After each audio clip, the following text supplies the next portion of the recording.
सरस्वती जी और उनकी बहू रश्मि के बीच एक दिन बहस छिड़ जाती है। आखिर किसका काम ज्यादा आसान है, बहू का या सास का? माँ जी, सास को काम ही क्या है, आपके सारे काम उंगलियों पे तो हो जाते हैं।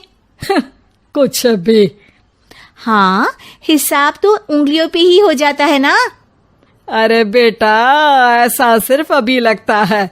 जो मुझे करना पड़ता है ना, वो तुझे करना पड़े तो समझ आएगा कि असली काम का पहाड़ कैसा होता है। ठेले बराबर वजन भी नहीं है आपके काम में, और बात पहाड़ों के वजन की कर रही हैं आप। तू ऐसा करती ही क्या है घर में बेटा, ये तो बता मुझे। मैं थोड़ी ना कुछ करती हूँ, सब जादू से हो रहा है इस घर में। अरे एक दिन मेरा काम करोगी तो समझ आएगा। Okay okay, shut up.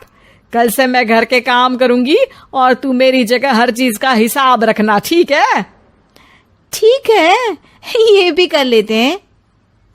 ये सास बहू की डील के बारे में रश्मि के पति अमन को नहीं पता था और ना ही अमन के पिताजी सुरेश जी को। पर गेहूं के साथ साथ जैसे घुन भी पिस जाता है, ये दोनों भी पीसने वाले थे। सुबह अमन उठकर रेडी होता है ऑफिस जाने के लिए, तो पता है उसके कपड़े नहीं निकले हुए हैं। अरे रश्मि, तुमने मेरे कपड़े नहीं निकाले? अपनी माँ से पूछो ना, उन्हीं का काम है ये। अमन अपनी माँ के पास जाता है।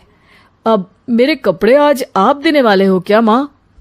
हाँ, देना तो मुझे ही चाहिए, पर तेरी बहू ने कपड़े धोने ही नहीं डाले, तो कोई भी धुला हुआ कपड़ा नहीं है बेटा। हैं? ऐसा क्यों? कपड़े तो धोने आप ही देते हो ना माँ? अरे बहू ने तुझे बताया नहीं, अब हम अदल बदल गए हैं। मैं अब बहू और तेरी बीवी सास। अमन परेशान हो गया। वो बिना इस्त्री के कपड़े पहनकर ऑफिस चला गया। सरस्वती जी अपने घुटने के दर्द के कारण झुककर घर साफ नहीं कर पा रही थी और ना ही खाना बनाना याद रख पाई। उधर रश्मि पहले ही दिन घर की चाबी घुमा चुकी थी और 300 रुपए का हिसाब अलग नहीं मिल रहा था।